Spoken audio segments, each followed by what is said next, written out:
Hi friends, Hindu మతంలో శనీశ్వరుని న్యాయదేవుడిగా పరిగణిస్తారు.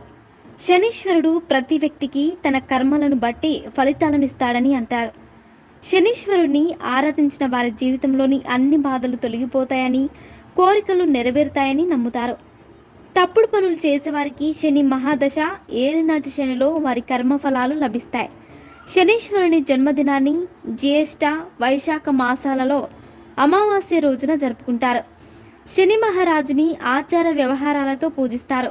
అటువంటి పరిస్థితిలో ఈ సంవత్సరం 2024లో శని జయంతి ఎప్పుడు వచ్చింది, శనిదేవుణ్ణి పూజించే సమయం ఏమిటో ఇప్పుడు మనం తెలుసుకుందాం. శని జయంతిని 2 సార్లు జరుపుకుంటారు. వ్యాసుని ప్రకారం దక్షిణ భారతదేశంలో అమావాస్య క్యాలెండర్ను అనుసరిస్తారు. ఈ క్యాలెండర్ ప్రకారం శనీశ్వరుడు జన్మదినోత్సవాన్ని వైశాఖ మాసంలోని అమావాస్య రోజున జరుపుకుంటారు. అయితే ఉత్తర భారతదేశంలోని పూర్ణిమ క్యాలెండర్ను అనుసరిస్తారు.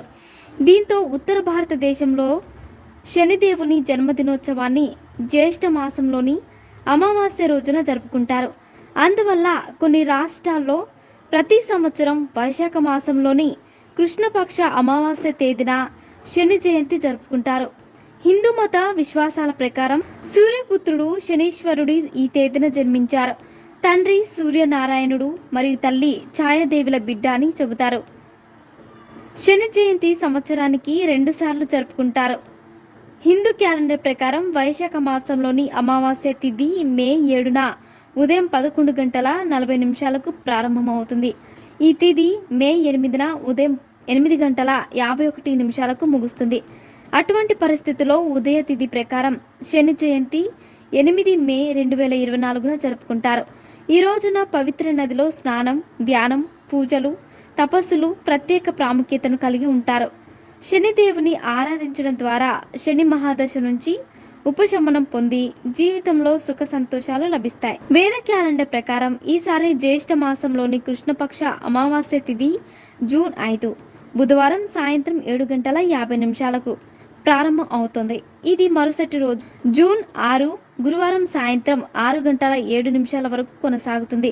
అటువంటి పరిస్థితిలో ఉదయ తిథి ఆధారంగా జ్యేష్ఠ అమావాస్య, శని జయంతి 6 జూన్ 2024న జరుపుకుంటారు. శనిదేవుడికి కర్మదాత అని పిలుస్తారు. ఎవరి జాతకంలోనైనా శని దోషం ఉన్నట్లయితే లేదా జాతకంలో శని స్థానం బలహీనంగా ఉన్నట్లయితే శని జయంతి రోజున ఉపవాసం ఉండి ఆచారాల ప్రకారం శనిదేవుడిని పూజించాలి.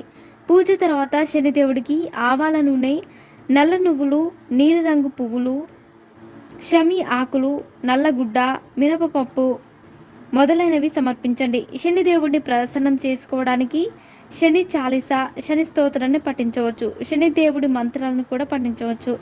మరిన్ని ఇంట్రెస్టింగ్ అప్డేట్స్ కోసం మా ఛానల్ని సబ్స్క్రైబ్ చేసుకోండి.